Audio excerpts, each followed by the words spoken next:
If we are going to talk about Russia and Ukraine, even if you disagree with me, that's okay.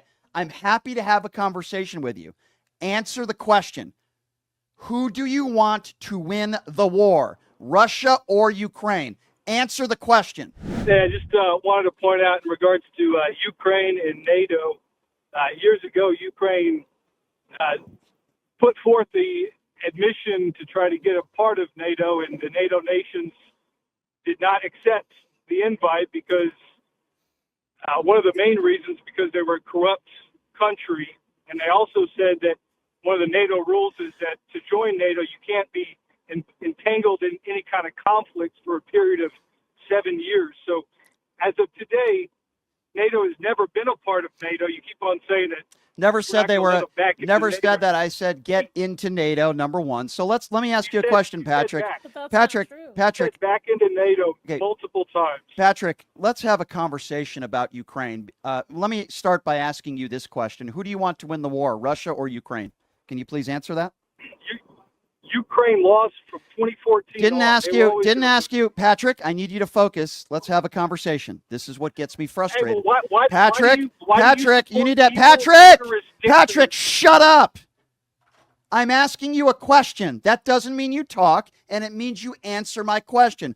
Otherwise, I'm going to move on to the next caller. I'm asking you a direct question, and it had nothing to do with 2014. If we are going to talk about Russia and Ukraine, even if you disagree with me, that's okay. I'm happy to have a conversation with you.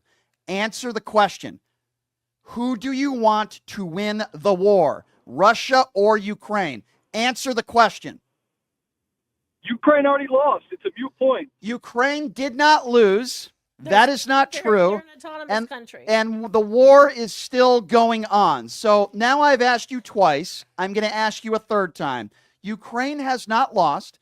The war is still going on, and as we speak, there are soldiers, sadly, and innocent people that are dying, okay?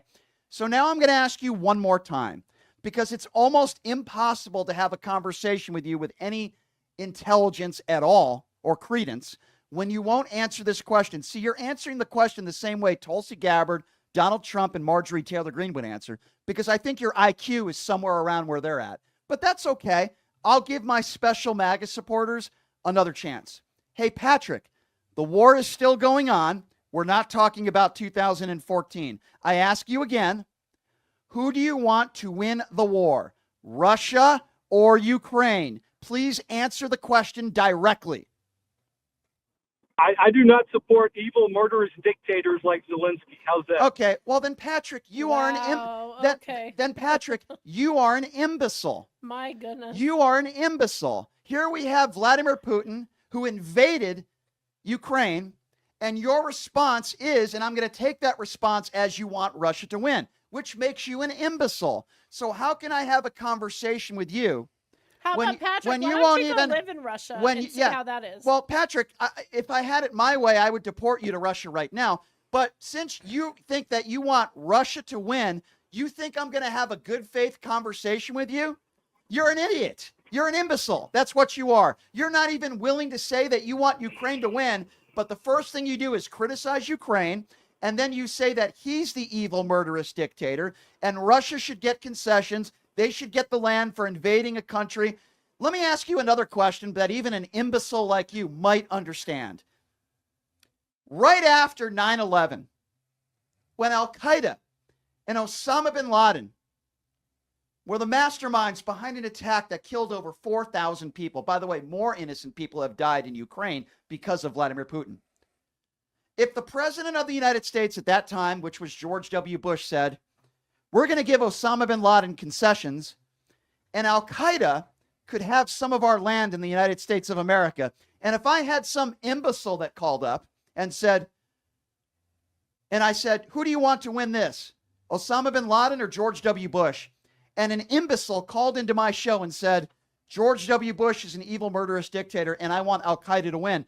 Patrick, what would you say to that person? I think that's a pretty stupid analogy. No, it's an exact analogy. No, it's not a stupid analogy. You won't answer it because I pinned you in a buffoon MAGA corner. You say Osama bin Laden is the mastermind behind killing thousands of innocent Americans.